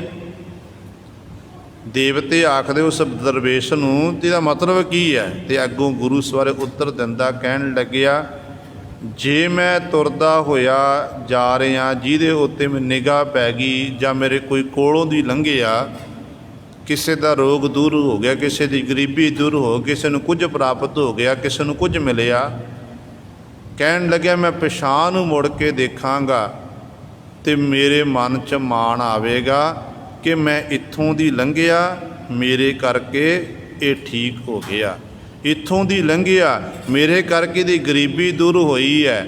ਕਹਿਣ ਲੱਗਾ, ਚਲੋ ਇਹ ਵਾਰ ਤੁਸੀਂ ਮੈਨੂੰ ਦੇਣਾ ਕਰੋ, ਪਰ ਗਰਦਨ ਮੈਂ ਪਿੱਛੇ ਨੂੰ, ਮੇਰੀ ਗਰਦਨ ਸਿੱਧੀ ਰਵੇ ਤਾਂ ਕਿ ਮੈਂ ਪਿੱਛੇ ਨੂੰ ਮੁੜ ਕੇ ਨਾ ਦੇ ਸਕਾਂ। ਦੁਨੀਆ ਦੇ ਲੋਕ ਜੋ ਮਰਜ਼ੀ ਆਖੀ ਜਾਣ, ਪਰ ਮੈਂ ਸਿੱਧਾ ਤੁਰਿਆ ਜਾਵਾਂ, ਅਤੇ ਸਿੱਧਾ ਜਦੋਂ ਤੁਰਾਂਗਾ ਅਤੇ ਸਿੱਧਾ ਮਾਰਗ ਦੇ ਰਾਹੀਂ ਫਿਰ ਮੈਂ ਪਰਮੇਸ਼ਰ ਵਾਹਿਗੁਰੂ ਨਾਲ ਇੱਕ ਮਿਕ ਰਵਾਂਗਾ। ਅਤੇ ਗੁਰੂ ਸਵਾਰਿਓ, ਇਸ ਤਰ੍ਹਾਂ ਗੁਰਮੁਖਾਂ ਦਾ ਜੀਵਨ ਹੁੰਦਾ ਹੈ। ਉਹ ਪਰਾਏ ਦਾ ਭਲਾ ਵੀ ਕਰਦੇ ਨੇ ਅਤੇ ਆਪਣਾ ਆਪ ਸਵਾਰਦੇ ਹਨ, ਹਰ ਸਮੇਂ ਉਸ ਮਾਲਕ ਦੀ ਇਬਾਦਤ ਵਿੱਚ ਜੁੜੇ ਰਹਿੰਦੇ, ਕਦੇ ਆਪਣਾ ਆਪ ਨਹੀਂ ਜਣਾਉਂਦੇ ਹਨ। ਉਹਨਾਂ ਦੀ ਅਵਸਥਾ ਇਹੋ ਜਿਹੀ ਹੁੰਦੀ ਹੈ ਕਿ ਬੁਰਾ ਭਲਾ ਦੋਏ ਸਮਸਰ ਸਹੀ ਹੈ। ਚੰਗਾ ਹੋ ਰਿਹਾ, ਪਰਮਾਤਮਾ ਨੇ ਸੁੱਖ ਦਿੱਤੇ ਨੇ, ਸਹੂਲਤ ਦਿੱਤੀ ਹੈ, ਅਤੇ ਉਦੋਂ ਵੀ ਉਹ ਪਰਮਾਤਮਾ ਦਾ ਸ਼ੁਕਰ ਕਰਦੇ ਨੇ। ਜੋ ਦੁੱਖ ਆ ਗਿਆ, ਦੁੱਖ ਦੀ ਘੜੀ ਆਈ ਹੈ, ਬੁਰਾ ਹੋ ਰਿਹਾ ਹੈ, ਨੁਕਸਾਨ ਹੋ ਰਿਹਾ ਵਾਰ-ਵਾਰ, ਉਦੋਂ ਵੀ ਪਰਮਾਤਮਾ ਦੀ ਰਜ਼ਾ, ਪਰਮਾਤਮਾ ਦੇ ਹੁਕਮ ਨੂੰ ਸੱਚ ਕਰਕੇ ਮੰਨਦੇ ਨੇ। ਦੋਨੋਂ ਅਵਸਥਾ ਚੰਗੇ ਵਿੱਚ ਵੀ ਅਤੇ ਮਾੜੇ ਵਿੱਚ ਵੀ, ਅਤੇ ਹਰ ਸਮੇਂ ਇੱਕ ਸਾਮ ਬਿਰਤੀ ਰੱਖਣ ਵਾਲੇ ਹਨ। ਇਸ ਤਰ੍ਹਾਂ ਆਪਣੇ ਸਰੀਰ ਉੱਤੇ ਸਹਿਣ ਕਰਦੇ ਹਨ। ਹੋਮੈ ਜਾਏ ਤਾਂ ਏਕੋ ਬੂਝੈ, ਸੋ ਗੁਰਮੁਖ ਸਹਿਜ ਸਮਾਏਂਦਾ। ਸਤਿਗੁਰੂ ਜੀ ਕਹਿੰਦੇ ਨੇ ਜਦੋਂ ਹਿਰਦੇ ਅੰਦਰੋਂ ਹੋਮੈ ਚਲੀ ਗਈ, ਮੈਂ ਮੁੱਕ ਗਈ, ਕਹਿੰਦੇ ਫਿਰ ਉਸ ਤਾਂ ਏਕੋ ਬੂਝੈ, ਇੱਕ ਪਰਮੇਸ਼ਰ ਨੂੰ ਬੂਝੈ ਜਾਣ ਲਵੇਗਾ। ਸੋ ਗੁਰਮੁਖ ਸਹਿਜ ਸਮਾਏਂਦਾ, ਕਹਿੰਦੇ ਫਿਰ ਉਹ ਗੁਰਮੁਖ ਹੈ, ਗੁਰੂ ਦੇ ਸਨਮੁਖ ਰਹਿਣ ਵਾਲਾ, ਉਹ ਗੁਰਮੁਖ ਸਹਿਜ ਸਮਾਏਂਦਾ। ਸਹਿਜ ਭਾਵ ਗਿਆਨ ਵਾਲੀ ਅਵਸਥਾ, ਆਤਮਿਕ ਅਡੋਲਤਾ ਵਾਲੀ ਅਵਸਥਾ 'ਚ ਉਹ ਗੁਰਮੁਖ ਸਮਾਏਂਦਾ, ਉਹ ਸਮਾ ਜਾਂਦਾ ਹੈ। ਇਹ ਗੁਰੂ ਸਵਾਰੇ ਸਤਿਗੁਰੂ ਮਹਾਰਾਜ ਨੇ ਸਾਡੇ ਉੱਤੇ ਕਿਰਪਾ ਕੀਤੀ ਹੈ। 13 ਬੰਦਾਂ ਤੱਕ ਵਿਚਾਰ ਹੋਈ ਹੈ। ਬਾਕੀ ਰਹਿੰਦੇ ਸ਼ਬਦ ਦੀ ਵਿਚਾਰ ਆਪਾਂ ਕੱਲ੍ਹ ਵਾਲੇ ਦੀਵਾਨਾਂ 'ਚ ਕਰਾਂਗੇ। ਹੋਈਆਂ ਭੁੱਲਾਂ ਚੁੱਕਾਂ ਦੀ ਖਿਮਾ। ਆਓ ਅਗਲੀਆਂ ਪੰਕਤੀਆਂ ਪੜ੍ਹ ਕੇ ਫਤਿਹ ਬੁਲਾਈਏ। ਹਰਿ ਕੇ ਭਗਤ ਸਦਾ ਸੁਖ ਵਾਸੀ।